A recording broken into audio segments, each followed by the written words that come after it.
kita hamba-hamba Tuhan itu jangan saling mencela. Apapun yang dikerjakan oleh hamba Tuhan, Bapak Ibu yang dikasih Tuhan, ya, itu semuanya baik. Kalau kita melihat ada satu kekurangan, hendaknya kita menguatkan, kita menopang.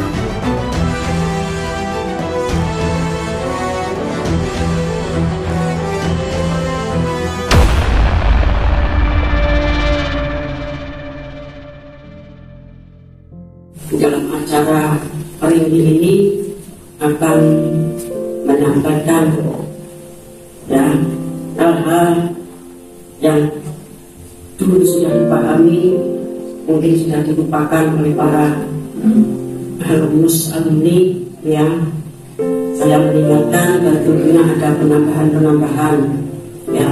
Salam damai sejahtera bagi kita semuanya, kiranya damai sejahtera Tuhan melindungi kita semuanya. Kita akan mulai dengan sejarah LPPKWI yang merupakan perintah Tuhan ya untuk melakukan rekrutmen hamba-hamba Tuhan yang berkarakter guru ya. Rekrutmen itu proses penarikan ya SDM ya, atau proses mencari dan menyeleksi calon tokoh ya. Usaha untuk mencari dan menemukan, menarik, menyeleksi tokoh yang sesuai dengan kriteria ukuran atau penilaian yang ditetapkan ya. LPPKWI itu dimulai dengan doa puasa yang dilaksanakan tahun 1991 di Hastorenggo, Kaliurang ya. Tapi kalau kita lihat di sana, Hastorenggo itu sudah mungkin sepertinya tidak kepakai ya, sudah jelek ya. Kemudian tahun itu juga ya Yayasan LPPKWI, yaitu Lembaga Berita Kitab Internasional didirikan. Kemudian LPPKWI atau Setara dengan Sekolah Alkitab ya, dan 1,5 tahun kemudian LKPP itu masa pelatihan penggembalaan selama 2 tahun. Angkatan pertama itu dibuka tahun 1992, kemudian beberapa tahun kemudian meningkat menjadi S1 STTPKWI yang lulus mendapatkan gelar sarjana teologi. Kemudian beberapa saat kemudian meningkat menjadi STPPKWI yang mempunyai program ya S2 yang lalu lulus mendapatkan gelar MTH. Sedangkan mata kuliah wajib di dalam STTPKWI itu nomor 1 Kitab Wahyu, yang kedua Tabernakel, yang ketiga Tahbisan, kemudian kitab-kitab, dan tentunya setelah menjadi STT seperti teologi ya, kita juga harus mengikuti teologi, mata kuliah teologi yang lainnya. Sedangkan ini perlu saudara para alumnus yang untuk mengingat kembali supaya di dalam kita melayani Tuhan kita tidak terlepas dari jalur yang Tuhan tetapkan.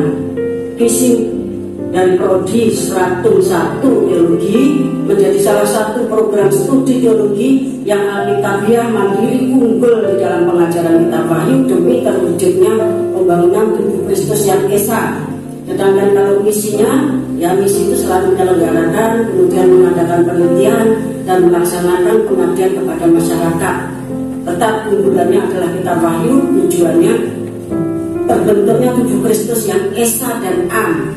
Kemudian visi Prodi 102 Teologi menjadi salah satu program studi magister teologi yang alkitabiah, mandiri, dan unggul di dalam kitab Wahyu demi terwujudnya tubuh Kristus yang esa. Sedangkan isinya sama ya, menyelenggarakan, kemudian mengadakan penelitian, melaksanakan pengabdian kepada masyarakat ya, demi terwujudnya tubuh Kristus yang esa. Bapak Ibu yang dikasih Tuhan ya, sekolah Alkitab Berita Kitab Wahyu Internasional ya, di mana kitab Wahyu yang menjadi pelajaran utama dan unggulan ya. Maka Bapak Ibu terutama ya para alumnus ya, itu harus tahu pada saat kita sekolah Alkitab ya sampai S1 maka kita pahami pasal 1 sampai pasal 22 itu harus hafal betul, ya, harus hafal betul. Pada saat ujian kita wahyu pasal 1 sampai pasal 22 harus ngerti, harus hafal. Kemudian ya, saudara para murid dan para mahasiswa itu harus bisa menggambar tabernakel, menggambar mempelai wanita, menggambarkan skema kitab wahyu. Kemudian ketika S2 ya dari STT PKBI, maka pelajarannya mata kuliah tidak sama dengan waktu S1. Pada waktu S2 saudara sudah memahami 4 perkara, bahwa dengan kitab wahyu ya yang mengarah kepada pembangunan tubuh Kristus, Tuhan itu menetapkan 4 perkara. Yang pertama ya, memahami visi pembangunan tubuh Kristus yang Esa dan Am. Esa itu artinya tunggal atau satu, Am itu umum ya, bersifat umum, awam, tidak terbatas pada orang atau golongan. Kemudian perwujudannya hierarki. Ya, hierarki itu adalah orang yang bertugas membangun ya tubuh Kristus. Kalau umpamanya punya proyek membangun suatu bangunan, gedung, pasar ya, atau mungkin gedung SD, atau mungkin gedung yang lebih tinggi lagi, tentu visinya ditetapkan, yang dibangun itu apa, kemudian tenaganya yang menang lelang itu siapa ya.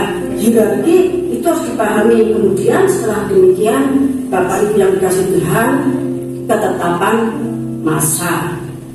Pengkhotbah pasal 3 ayat 1 sampai 8, segala sesuatu yang dilakukan di muka bumi itu semuanya ada waktunya, ada masanya.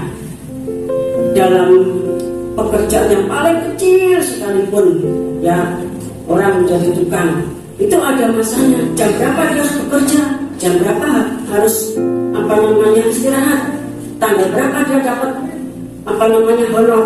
Semuanya itu ada masanya. Orang hamil ada masanya. Kalau tidak bisa memperhitungkan masa, nanti jadi susah. Orang sekolah juga semuanya ada masa, sesuai dengan Pengkhotbah pasal 3 ayat 1 sampai 8. Dan demikian juga di dalam pembangunan tubuh Kristus yang Esa ya, visinya membangun tubuh Kristus. SDM-nya harus ada para pekerja, yaitu hierarki. Kemudian ketetapan masa, berapa lama tubuh Kristus itu akan dibangun. Kalau kita mengatakan tubuh Kristus itu akan dibangun dalam waktu 14 tahun sebelum Tuhan datang ya. 7 tahun panen raya, 7 tahun masa kelaparan, atau 7 tahun ketetapan kitab wahyu. Saatnya kitab wahyu digenapi pasal 1 dan seterusnya itu akan digenapi dalam waktu 7 tahun ya. Itu ketetapan masa. Kemudian yang keempat, SDL. SDL itu sumber daya lain. Itu menyangkut yang 7 perkara, yaitu kuasa, kekayaan, hikmat, kekuatan, hormat, kemuliaan, dan puji-pujian. Orang membangun itu dananya berapa jumlahnya, berapa puluh juta ya, berapa ratus juta, atau berapa miliar, atau berapa triliun, itu harus dituliskan di situ. Dan 4 perkara ini itu yang diajarkan di dalam S2. Nah, setelah S2, Bapak masih Tuhan ya, mulai tahun 2015 sampai tahun 2022 itu adalah saat ketetapan masa di mana panen raya itu dilaksanakan ya. Panen raya itu ditulis dalam Alkitab ya, di dalam Yesaya 53 ayat 10 sampai 12. Orang kaya ya, membesar ya, akan dijarah. Orang kuat akan direbut. Mereka itu dijarah, direbut dari mana? Mereka itu dipanen dari neraka. Mereka itu dimenangkan, diambil. Injil itu diberitakan di dalam neraka. 1 Petrus pasal 3 ayat 19, 1 Petrus pasal 4 ayat 6. Dan yang memberitakan Injil di neraka, nomor 1 Tuhan Yesus Kristus, nomor 2 Bature. Bature itu hambanya yang sedia mengikuti kemana saja anak domba itu pergi. Artinya kintil, mengikut kemanapun anak domba itu pergi. Nah, karena ikut panen di neraka, tentunya harus dilatih untuk masuk ke neraka sebelum masa panen raya. Sehingga orang besar dirampas, orang kuat dijarah. Yesaya pasal 53 ya, ayat 10 sampai 12. Kemudian Yesaya 49 ayat 14 sampai 22. Di neraka itu sangat banyak sekali anak-anak yang dibuang, benih-benih yang dibuang. Mereka itu bapak ibu sudah kasih Tuhan yang dibuang oleh orang tuanya ya, di dalam kebodohan, di dalam ketidakpahaman, seperti yang dilakukan Onan anaknya Yehuda ya, karena takut nanti benihnya anaknya itu bukan anaknya dia, anaknya Er, sehingga setiap kali dia berhubungan dengan tanah, benihnya dibuang. Dan setiap kali terjadi emisi itu antara 35.000 sampai beratus-ratus ribu benih spiritual itu dibuang. Mereka itu menjadi roh-roh jahat, menjadi setan-setan di neraka. Nah itu juga harus direbut, harus dipanen ya. Itu tertulis dalam Yesaya 49 ayat 14 sampai 22. Nanti ketika mereka itu datang, saudara akan mengenal mereka itu sebagai anak-anak yang dibuang oleh orang tuanya. Mereka itu sebagai benih yang dibuang oleh orang tuanya, tetapi diselamatkan oleh Tuhan. Ya, diselamatkan oleh Tuhan. Dan mereka itu nanti akan datang pada orang tuanya masing-masing. Nah sekarang ini ya, panen raya itu sesuai dengan ketetapan masa tahun 2015 sampai 2022. Sedangkan sekarang tahun 2023 sampai nanti tahun 2029 itu adalah saat kegenapan kitab Wahyu. Sekarang ini kita berada dalam persiapan untuk kegerakan kitab Wahyu, satu kegerakan yang besar. Saya bersaksi ya, tahun 2019 Bapak Masih Tuhan, kita Indonesia itu dikirim seorang hamba Tuhan. Dari mana tuh Bapak? Dari Uganda ya, Bapak James Kaliso ya. Dia mendapatkan visi dari Tuhan.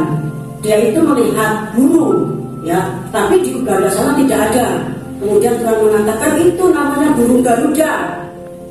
Kemudian Tuhan menyatakan Yesaya 46 ayat 9 sampai 11 ya, tentang dipilihnya Indonesia dari burung Garuda untuk melakukan keputusan Tuhan pada akhir zaman ya. Ya kemudian ya, beberapa tahun kemudian saya kurang ingat ya, dia ada visinya atau penglihatan itu tahun berapa, tapi sekitar tahun 19 dia keliling Indonesia. Kemudian ketika dia sampai di bandara pertama di Indonesia, dia melihat gambar burung Garuda seperti ini. Kemudian oh itu yang saya lihat di Uganda, dan katakan itu lambang negara Indonesia. Kemudian dia berkeliling dan setiap tempat yang dia datangi, Bapak Masih Tahu, dia selalu melihat gambar burung Garuda itu. Dan kemudian dia menjelaskan Yesaya 46 ayat 9 sampai 11. Bapak Ibu Masih Tuhan, kemudian dia mengatakan sesuai dengan apa yang dia dengar dari Tuhan, bahwa kita ini akan dipakai oleh Tuhan. Kita akan melawan jagat 2/3 dunia. Ya, 2/3 dunia. Karena 2/3 dunia kan di dalamnya ada apa namanya, laut, sungai ya. Jadi daratan yang ditempati manusia itu nanti akan dijangkau oleh tim yang dari Indonesia. Bapak Ibu yang dikasih Tuhan, kemudian ya saya mundur sedikit, yaitu 13 November tahun 1987 itu hari Jumat Sukro atau Jumat Wage ya. Hambanya mendapatkan pewahyuan tentang kitab Wahyu, pewahyuan tentang kitab Wahyu. Artinya Wahyu pasal 1 sampai 22 itu dibukakan maknanya. Ya, kitab Wahyu itu artinya Kejadian sampai Maleaki, Injil Matius sampai kitab Wahyu. Jadi 66 kitab, memuncaknya pada kitab yang ke-66. Ya, pewahyuan tersebut diterima di dalam Dewan Musyawarah Tuhan, yang saudara bisa membaca di dalam Yeremia pasal 23 ayat 18 sampai 22 ya. Siapa yang masuk dalam Dewan Musyawarah Tuhan dan mendapatkan bicaranya Tuhan, kemudian dipercaya bagaimana nanti hukuman murka Tuhan itu akan berlangsung dengan tidak berhenti sampai semuanya terselesaikan ya. Kita akan fokus kepada Yesaya 41 ayat 1 sampai 7. Saya minta tolong untuk dibacakan Yesaya 41 ayat 1 sampai 7. Tuhan membangkitkan seorang pembebas. Dengarkanlah aku dengan berdiam diri di pulau-pulau. Hendaklah bangsa-bangsa mendapat kekuatan baru. Biarlah mereka datang mendekat kemudian berbicara. Baiklah kita tampil bersama-sama untuk berperkara. Siapakah yang menerapkan dia dari timur? Menggerakkan dia yang mendapat kemenangan di setiap langkahnya, yang menaklukkan bangsa-bangsa ke depannya dan menurunkan raja-raja. Pedangnya membuat mereka seperti debu dan panahnya membuat mereka seperti jeram yang tertiup. Ia mengejar mereka dan dengan selamat ia melalui jalan yang belum pernah diinjak kakinya. Siapakah yang melakukan dan mengerjakan semuanya itu? Dia yang dari dahulu memanggil bangkit keturunan-keturunan. Aku Tuhan yang terdahulu, dan bagi mereka yang terkemudian aku tetap dia juga. Pulau-pulau telah melihatnya dan menjadi takut. Ujung-ujung pun menjadi gemetar. Mereka datang dan makin mendekat. Yang seorang menolong yang lain dan berkata kepada temannya, kuatkanlah hatimu. Tukang besi menguatkan hati tukang emas, dan orang yang memikul logam dengan martir menguatkan hati orang yang menempa di atas landasan. Ia berkata tentang pakaian, itu baik, lalu menguatkannya dengan paku-paku sehingga tidak goyang. Terima kasih. Ya, ini nubuatan tentang the man from the east. Ya, seorang yang dipakai Roh Kudus dari Perancis ya, yang bernama Nostradamus, itu juga menubuatkan tentang the man from the east. Ya, seorang laki-laki dari timur. Di muka bumi ini perkataan timur itu ada banyak. Ada timur dekat, ada timur tengah, ada timur jauh. Ya, yang dipakai oleh Tuhan untuk kitab Nabi Yesaya itu timur yang jauh. Ya, bukan timur dekat, bukan timur tengah atau timur lain. Ya, tapi timur yang jauh. Nah, di sini yang tidak saya tekankan, cara kerja dengan from the east itu, Bapak ini masih Tuhan, itu satu sama lain saling menopang. Ya, satu sama lain itu saling menopang. Di sini dikatakan yang seorang menolong yang lain dan berkata tetap pada temannya, kuatkanlah hatimu. Ya, karena semua yang kita kerjakan hamba-hamba Tuhan yang ada di muka bumi itu tidak lain adalah membangun tabernakel. Tabernakel itu tubuh Kristus. Ya, sampai kita mulai pasal 21 ayat 1 sampai yang ketiga, tabernakel turun dari surga itu adalah mempelai perempuan, mempelai anak domba. Itu adalah tema Allah. Bapak masih Tuhan, di dalam pembangunan tubuh Kristus ini, siapapun kita di hamba Tuhan itu membangun sesuatu yang bagus, sesuatu yang indah, sesuatu yang diperintahkan oleh Tuhan. Ada yang membangun pintu kemah, pintu gerbang, ada yang membangun mesbah kurban bakaran, ada yang membangun bejana pembasuhan, ada yang membangun pintu kemah, meja roti, pelita emas, mesbah dupa, pintu tirai sampai tabur perjanjian. Itu tidak ada yang jelek, ya, semuanya baik. Kemudian bisa dikatakan tukang besi menguatkan tukang emas, dan orang yang memikirkan logam dengan martir menguatkan hati orang yang menempa di atas landasan.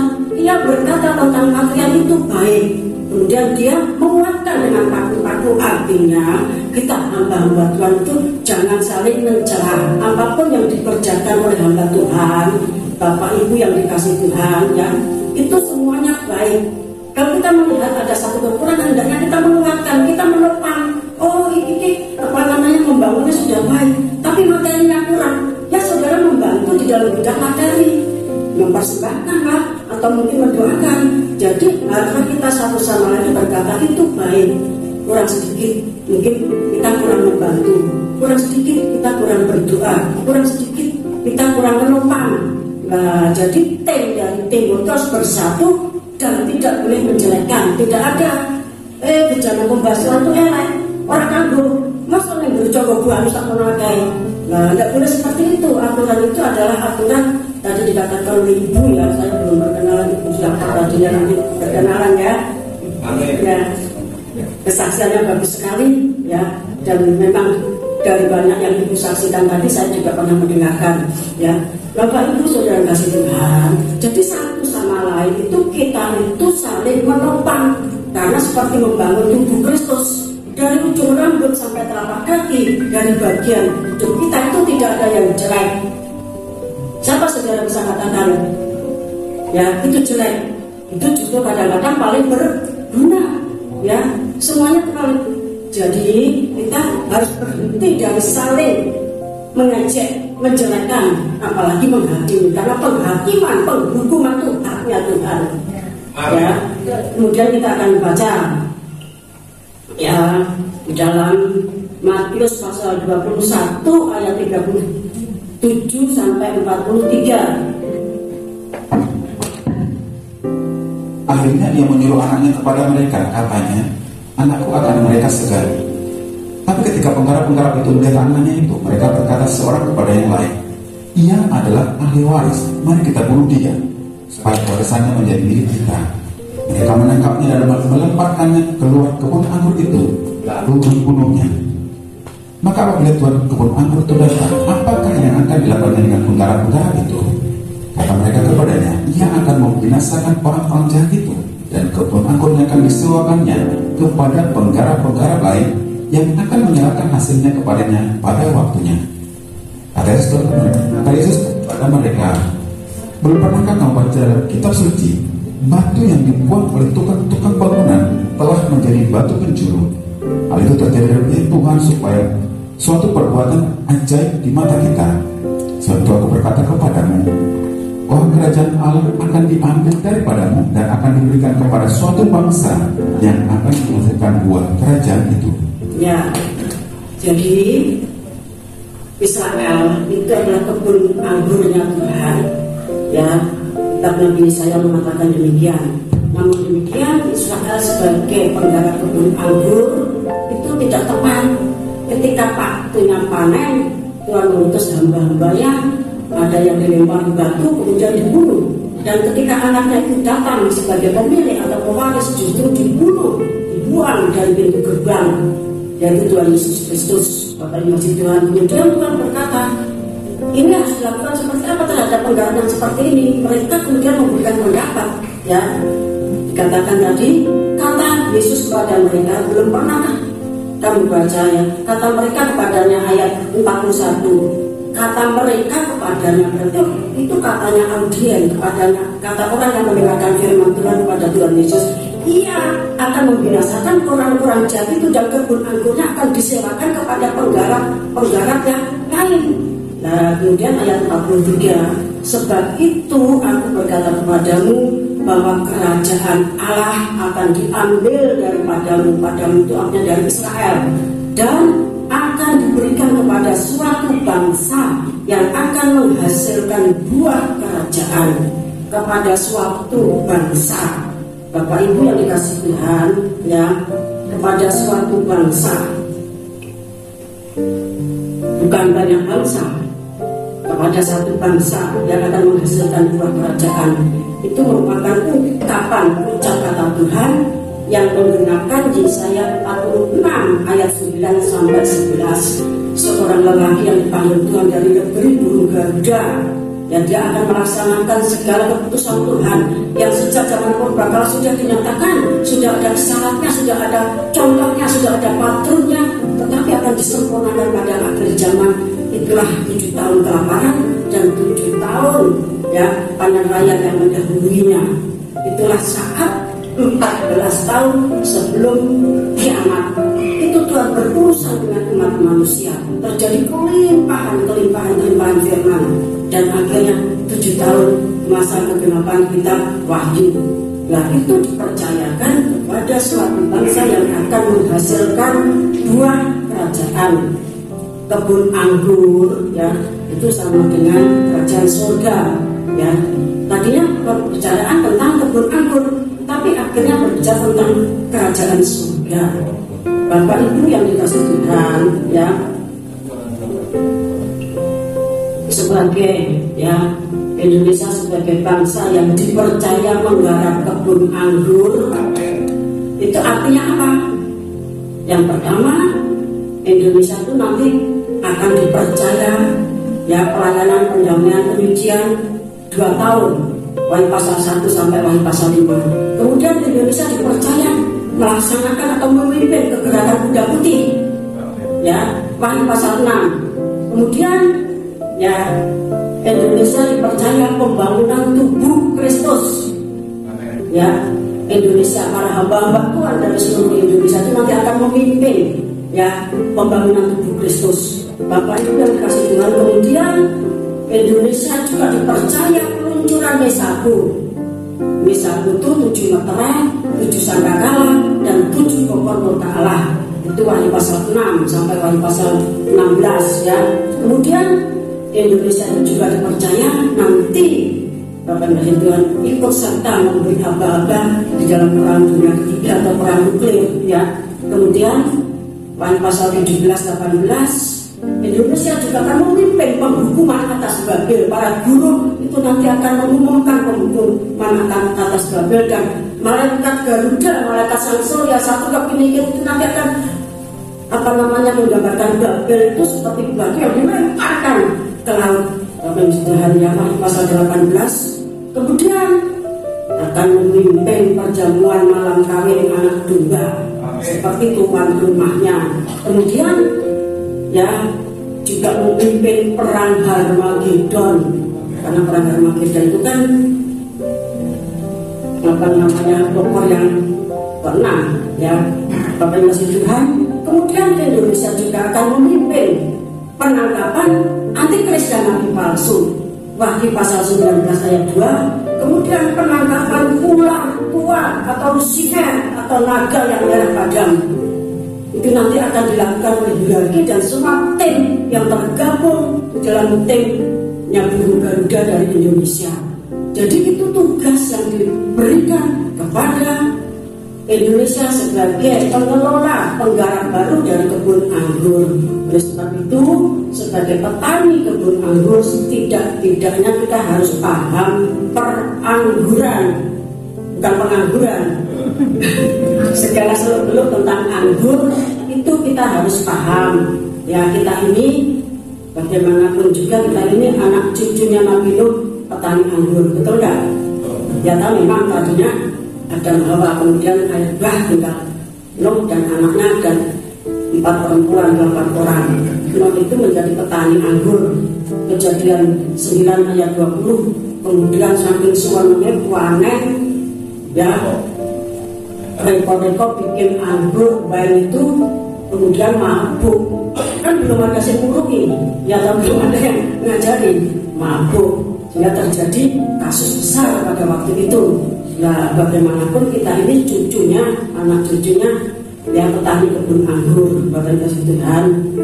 Kemudian Melkisedek ya, kalau kita membaca Kejadian 14 ayat 18, Melkisedek Raja Salem membawa roti dan anggur.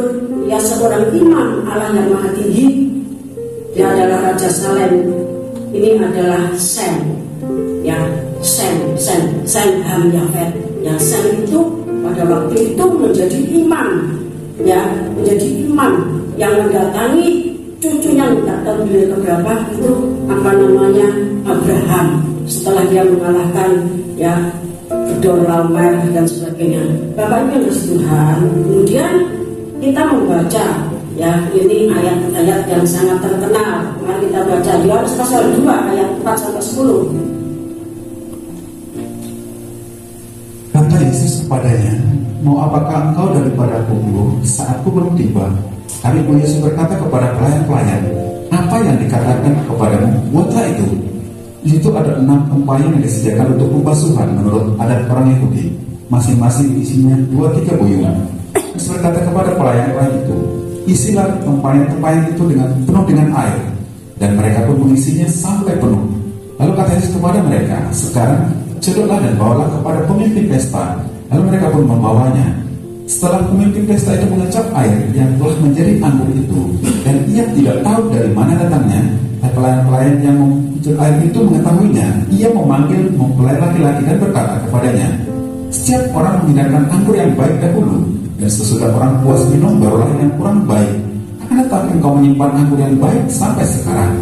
Ya, ini satu cerita yang sangat terkenal, anggur di Kana, yang buat mujizat yang dilakukan Tuhan Yesus pertama.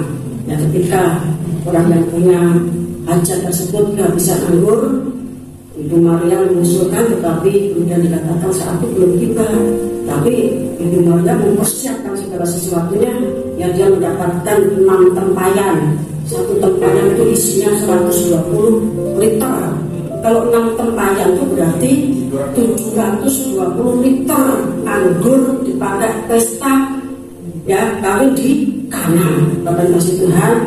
Nah, kemudian pemimpin pesta, ya, pemimpin pestanya itu berkata, ya, kalau biasanya, ya, kalau biasanya setiap orang itu menghidangkan anggur yang baik dahulu, baru anggur yang setelah orang puas, baru kemudian anggur yang kurang baik. Anggur yang baik dulu, baru setelah orang puas dihidangkanlah anggur yang kurang baik. Nah, tapi kok ini itu omongannya orang-orang, ya, para pelayan kepada mempelai yang mempelai pria tadi. Tetapi engkau ini menyimpan anggur yang baik sampai sekarang. Berarti, ya, orang pada waktu itu mengira, oh, ini anggur yang baik itu masih disimpan. Harusnya anggur yang baik dulu keluar, sudah puas, baru anggur yang kurang baik. Nah, tapi tidak. Kamu anggur yang baik kemudian terus sampai selesai anggur yang baik, ya, anggur yang baik. Kalau harusnya anggur baik baru anggur yang kurang baik. Jadi anggur yang lama itu anggur baik, anggur baru itu anggur yang kurang baik. Kalau menurut ini, Bapak dikasih Tuhan, ya. Nah, namun tidak demikian maksudnya, ya. Kemudian Bapak dikasih Tuhan, kita akan baca Lukas pasal 5 ayat 33 sampai 39.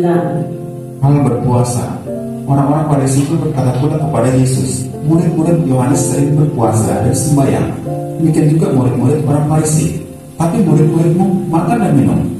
Jawab Yesus kepada mereka, dapatkah sahabat mempelai laki-laki disuruh berpuasa, sedang mempelai itu bersama mereka? Akan datang waktunya apabila mempelai itu diambil dari mereka. Pada waktu itulah mereka akan berpuasa. Yang mengatakan juga suatu perumpamaan kepada mereka, tidak seorang pun mengenakan secarik kain dari baju yang baru untuk menambalkannya pada baju yang tua. Jika demikian, yang baru itu juga akan koyak, dan pada yang tua itu tidak akan cocok dengan penambal yang dikoyakkan dari yang baru itu. Demikian juga tidak seorang pun mengisikan anggur yang baru ke dalam kantong kulit yang tua. Dan jika demikian, anggur yang baru itu akan mengoyakkan kantong itu, dan anggur itu akan terbuang, dan kantong itu pun hancur. Tapi anggur yang baru harus disimpan dalam kantong yang baru pula. Dan tidak seorang pun yang telah minum anggur tua ingin minum anggur yang baru, sebab ia akan berkata anggur yang tua itu baik. Ya, Bapak Presiden, tidak ada seorang pun yang sudah minum anggur tua itu ingin minum anggur yang baru, karena dia akan berkata anggur yang tua itu baik. Bapak Presiden, ya, tadi ketika Tuhan Yesus diserang orang Farisi, orang Saduki, dan orang Yahudi tentang muridmu kok tidak puasa, selagi mempelai ada tidak puasa, nanti kalau mempelai sudah pergi akan puasa. Sampai itu kalau orang itu berpuasa, hidupnya harus diperbaharui, karena itu bagaikan baju yang sudah rusak kemudian ditempel oleh kain yang baru. Kalau kain sekarang kan banyak yang tidak mengkeret, ya, tapi zaman dulu yang namanya nilai itu punya tabiat mengkeret. Kalau dicuci itu mengkeret. Nah, kalau kain itu sudah lama kan sudah tidak mengkeret, ya, tidak menjadi mengecil, mengkeret. Nah, kemudian kalau kain lama itu kemudian ditempel kain yang baru, kemudian dicuci kain yang baru itu kan mengkeret. Dia akan beres serat-serat yang lain sehingga akhirnya rusak. Nah, demikian juga kiritan yang lama itu dia kan sudah lama dipakai untuk anggur. Ya, anggur itu pada saat fermentasi dia itu menyebabkan peregangan. Ya, kantong kulit yang dibuat dari kulit domba itu meregang, molor, dan setelah molor, ya menjadi keras. Lalu kemudian diisi anggur baru lagi, ya, kemudian terjadi fermentasi lagi. Kantong yang lama yang sudah melakukan peregangan dan menjadi keras itu akan meregang lagi, molor lagi, dan akhirnya pecah. Nah itu yang dimaksudkan Tuhan. Kalau kita tuh berpuasa, itu harus hidup kita, wadahnya kita berpuasa itu juga harus baru. Kalau tidak nanti rusak semuanya. Kemudian ditegaskan di sini, Bapak Ibu Tuhan ya, anggur yang baru harus disimpan dalam kantong yang baru, sehingga nanti terjadi fermentasi, terjadi peregangan, kemudian kantong itu menjadi keras, tidak terjadi masalah. Kemudian tidak seorang pun yang telah minum anggur tua ya ingin minum anggur yang baru, sebab ia akan berkata anggur yang tua itu enak. Anggur yang tua itu anggur yang sudah mengalami fermentasi ya. Bapak Ibu yang dikasih Tuhan, dalam sejarahnya perangguran ya, anggur itu semakin tua ya, itu bisa disimpan antara 20 sampai 30 tahun ya, 20 sampai 30 tahun. Itu kalau dijual, dilelang itu harganya mahal. Kalau di Cina dulu ada yang harganya 2,2 M ya, akhir-akhir ini anggur tua itu dijual ada yang 7,5 M, ada yang 8,4 M. Karena anggur tua itu enak, dikasih anggur baru dia tidak mau.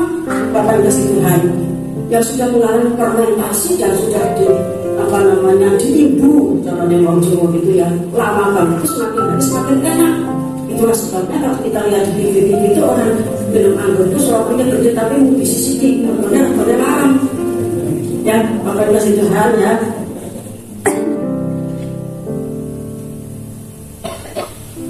Jadi Bapak Ibu sudah kasih Tuhan, kita bangsa Indonesia ini dipercaya kebun anggur. Amen. Ya, kita tidak usah ribut. Wah, anggur baru, anggur lama. Salah mocok. Ya. Salah mocok. Anggur tua itu regane larang, regane enak. Nek wong mesti minum dengan anggur tua dikasih anggur baru, ora doyan. Ya, ora doyan ora enak anggur baru ini. Bapak kasih Tuhan, itu firman Tuhan loh, Lukas 5 ayat 38-39. Bapak Ibu kasih Tuhan, saudara boleh menyampaikan sebagai murid, sebagai alumnus ya. Itu namanya kan anak. Kita sering mendengar tidak ada mantan anak. Ada nggak mantan anak? Ada nggak? Kalau tidak ada mantan anak, ada nggak mantan ibu? Mantan ibu ada nggak?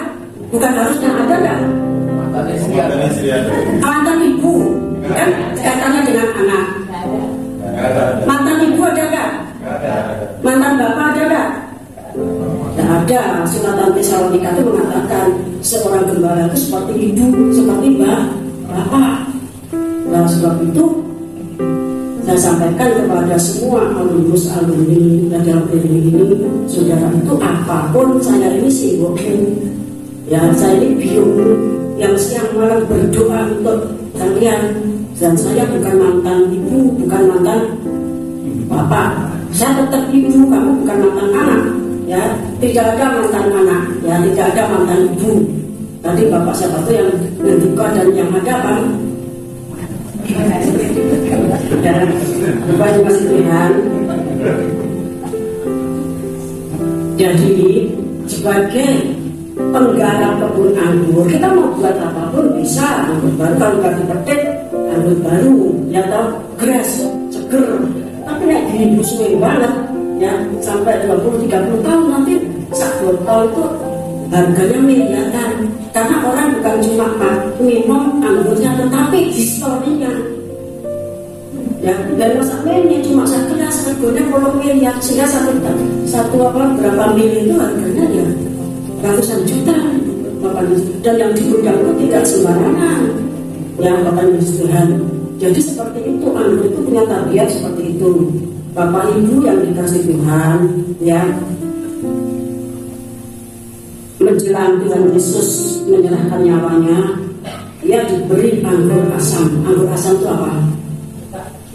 Cuka, vinegar. Anggur asam itu cuka, ya. Anggur asam atau vinegar itu tradisinya orang Romawi, ya. Itu minuman khas pekerja dan tentara, karena harganya murah. Sehingga di sekitar salib itu, karena itu adalah tentara-tentara Romawi yang mengerjakan penyambutan, dia punyanya bukan wine tetapi vinegar juga. Ketika Tuhan Yesus mengeluh ya, menjelang menyerahkan nyawanya, menjelang meninggalnya, nyawanya ya dicabut 18 bulan, dia dikasih cuka. Kita bisa bayangkan luka yang seberasa itu dikai cuka. Enak banget orang yang biasa itu ya. Itulah pengorbanan Tuhan. Bapak masih bilang, kita baca 1 Timotius pasal 5 ayat 23.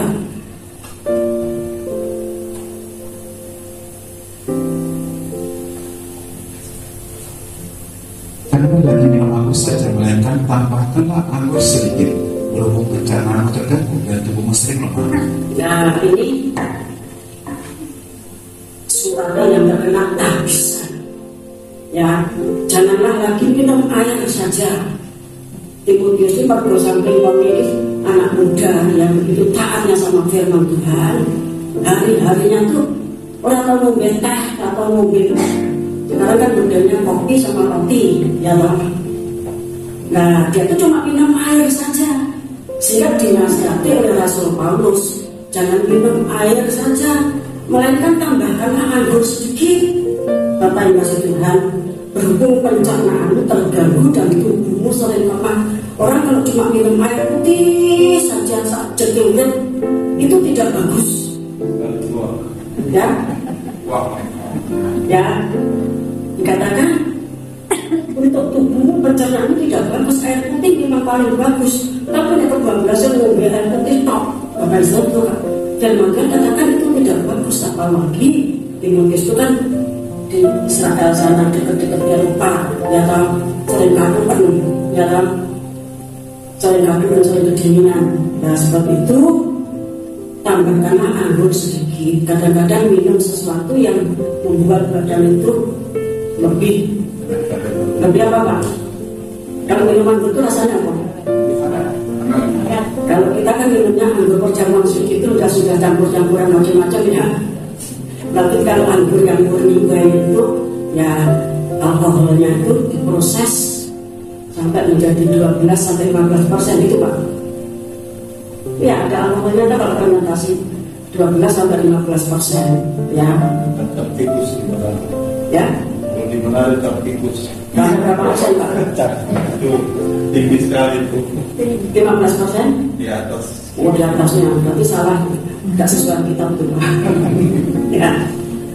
Kemudian kita baca Ulangan 14. Ulangan 14 ayat 25 sampai 29.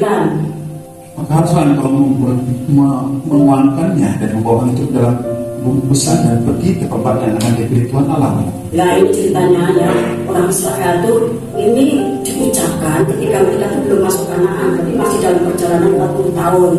Lalu satu mengatakan nanti kalau susah masuk negeri Kanaan, masuk tempat yang dipilih Tuhan. Tempat yang dipilih Tuhan itu nomor 1 itu Silo ya. Di Silo itu kemah pertemuan ditaruh di sana ya, dengan imamnya yang kita kenal Imam Eli ya.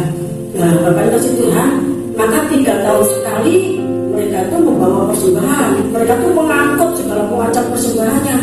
Kan berat. Tumpuk selama 3 tahun kemudian diuangkan. Nah sambil mempersembahkan mereka itu berpesta.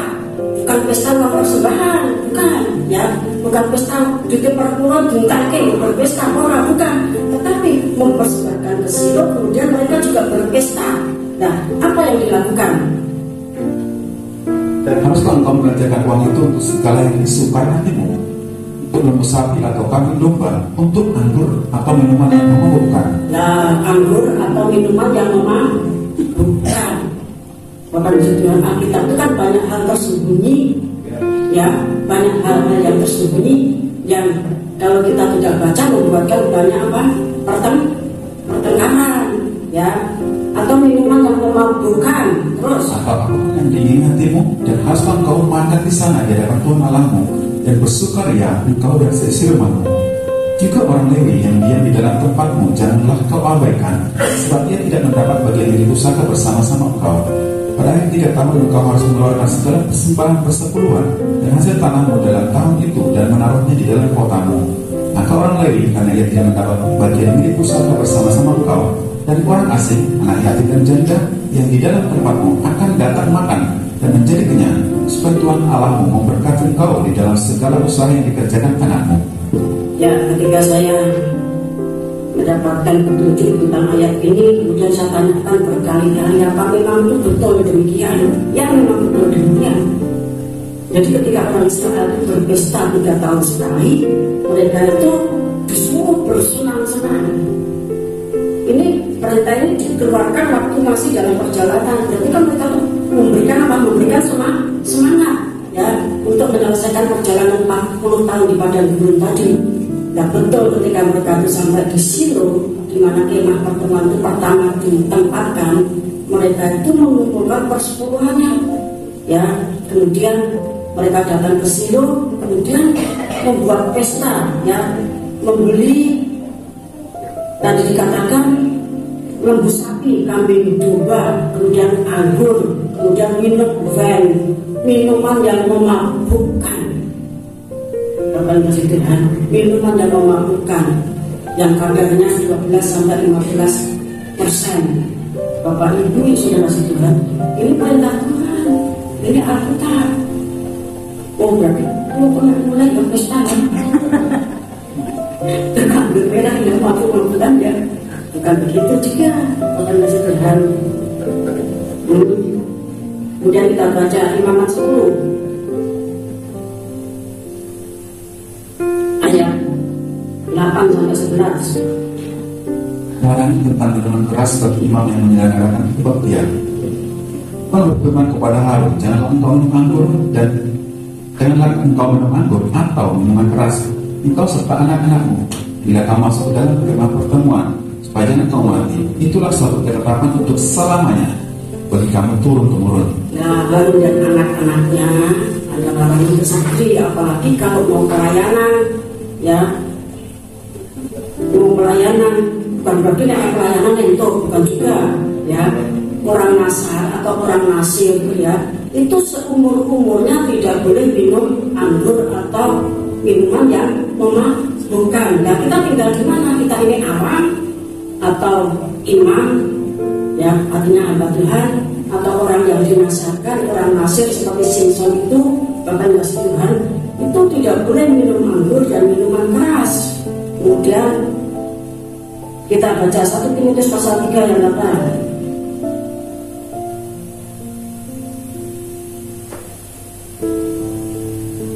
Syarat bagi diaken, dan juga diaken harus orang terkoma. Jangan bercabang lidah, jangan penggemar anggur, jangan serakah. Ya, diaken itu jangan penggemar anggur. Orang Israel itu boleh minum yang memabukkan itu tahun bisa 3 tahun sekali.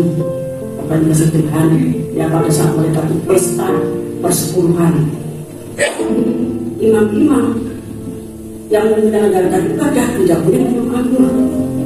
Bapak Ibu sekalian, nanti seperti nada pagi itu gegek, ya, tahu jadi gegek, ya. Kemungkinan di atas sebelum pelayanan minum anggur sehingga nganggur kacau, ya. Bapak bawa api asing. Tadi kan ayat itu kan setelah nada nabiku, ya kan. Bapak Ibu sekalian, kita baca juga Titus 2 ayat 3.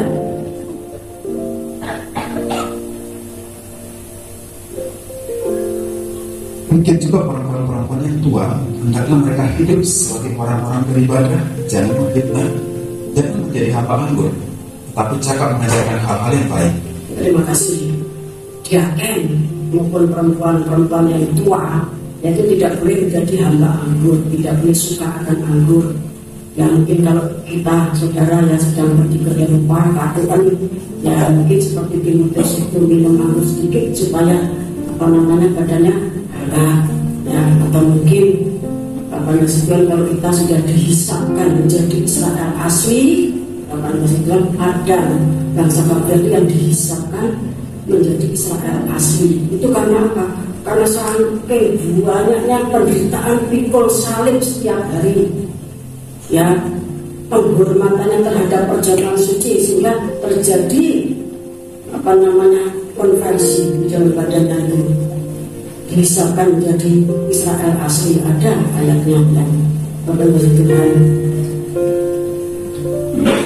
Kita baca juga Amsal 23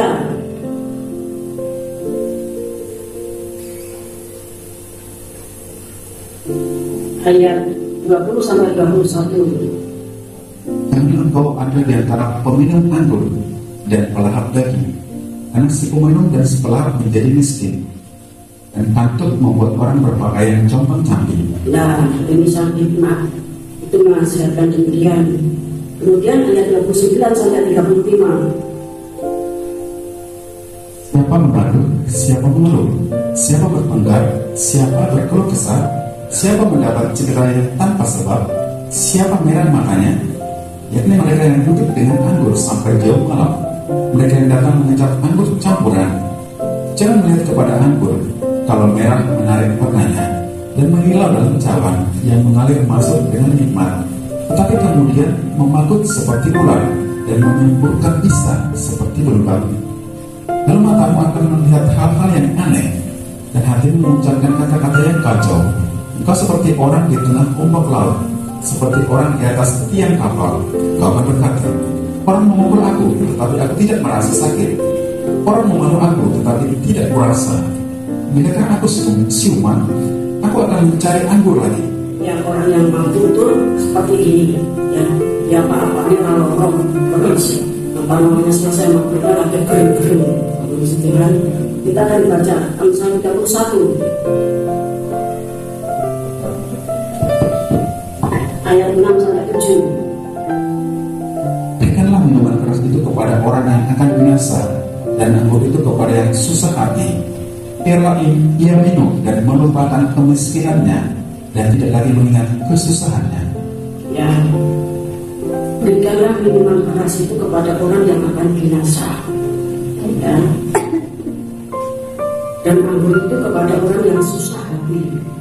Susah banget hatinya, sehingga kadang biarlah dia minum dan melupakan kemiskinannya, melupakan penderitaannya, dan tidak lagi mengingat kesusahannya, dan kemudian mati. Bukan kayak Tuhan. Jadi demikian ya, kita pengelola kebun anggur itu harus ngerti anggur itu baik, itu bagus ya, tapi tidak boleh disalahgunakan ya, dan tidak boleh juga keliru. Karena itu nanti menyangkut pekerjaan besar, kegenapan kita payung, itu artinya kita dipercaya kebun anggur, dipercaya mengelola kebun anggur yang diambil dari Israel. Harusnya kita itu pelaksananya Israel, tetapi karena Israel sudah membunuh Tuhan. 1 Tesalonika pasal 2 ayat 15 mengatakan mereka itu membunuh Tuhan dan menganiaya para nabi-nabi. Sebab itu kepercayaan pekerjaan besar akhir zaman itu diambil Tuhan, dipercayakan kepada Olim. Kalau biasanya kita menyebut bangsa kafir, tetapi sudah tidak keliru Olim atau Jaitun liar. Perangguran, kebun anggur itu tabiatnya seperti itu. Bapak Nasi Tuhan. Kemudian juga kita membaca di dalam Matius 26 ayat yang 29.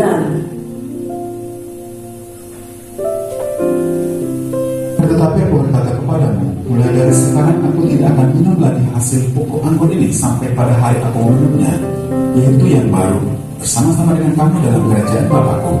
Ya, jadi setelah perjamuan suci, ya Tuhan mengatakan, karena setelah itu kan dia menjalani proses penyiksaan sampai disalib, ya.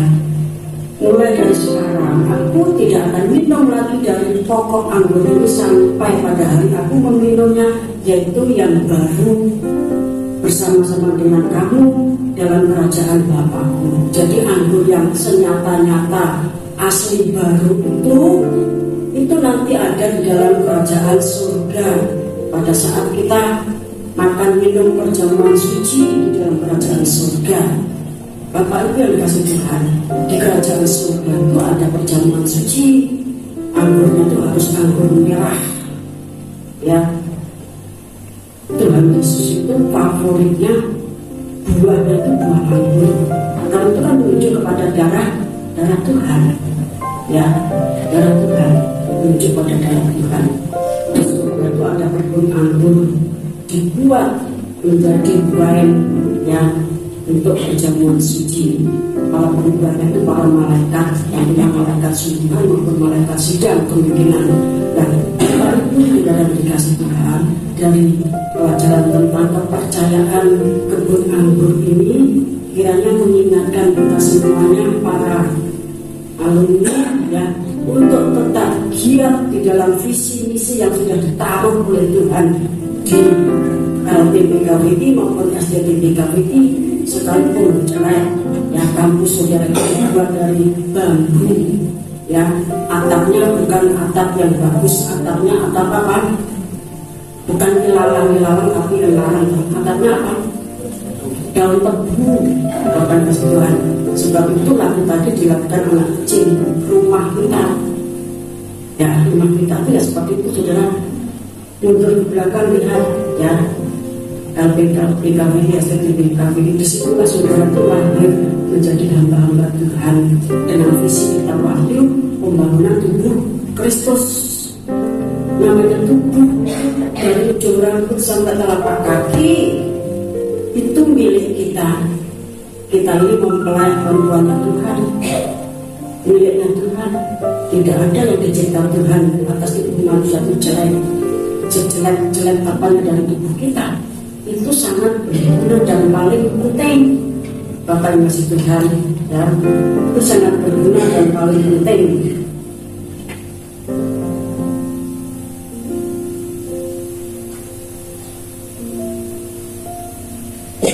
Nanti, ya, kalau saya masih mendapatkan kesempatan untuk presentasi, ya, kita akan mendengarkan betapa vividnya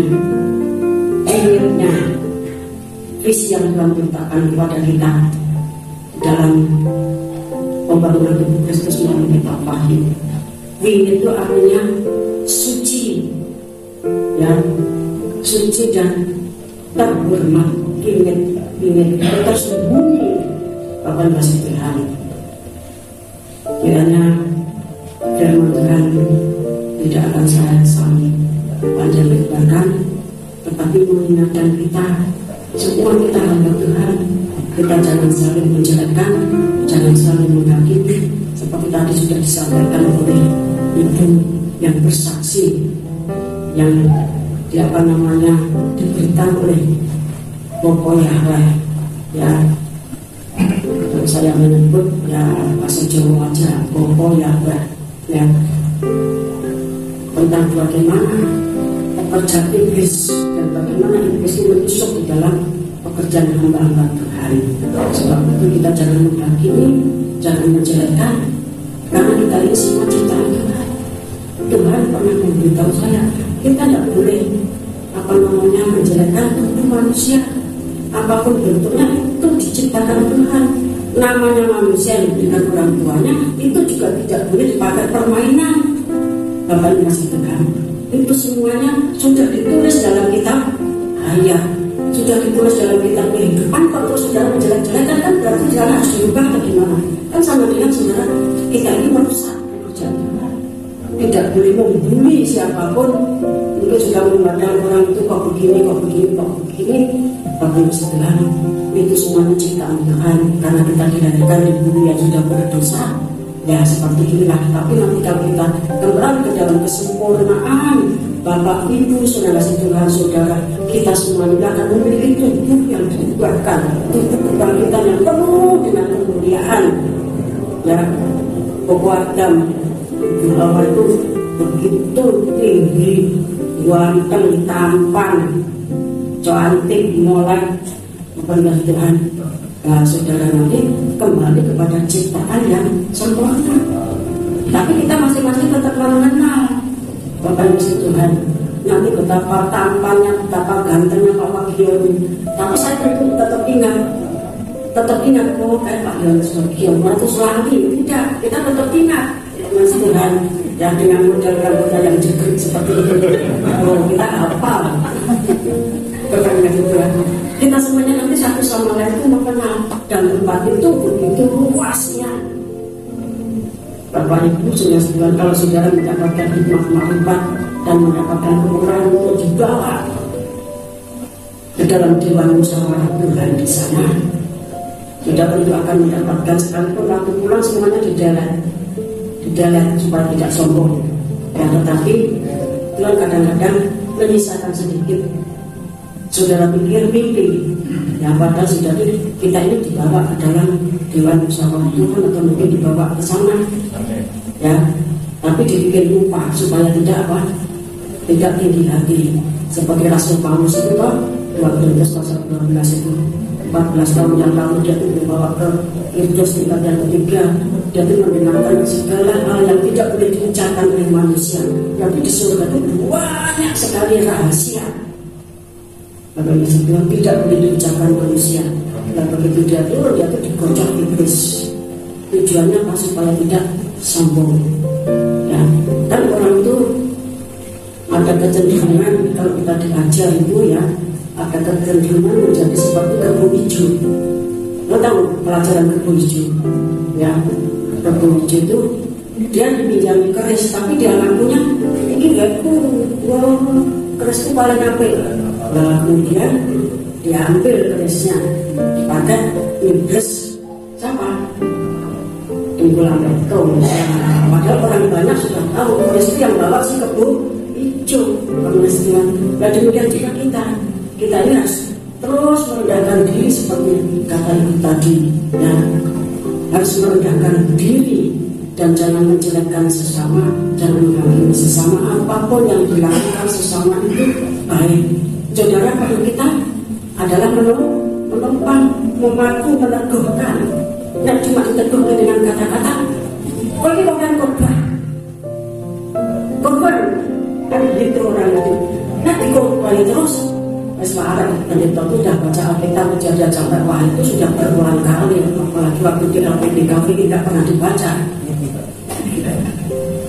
Dibaca lagi sehingga sudah hafal. Yang diperlukan itu sesuatu yang meneguhkan.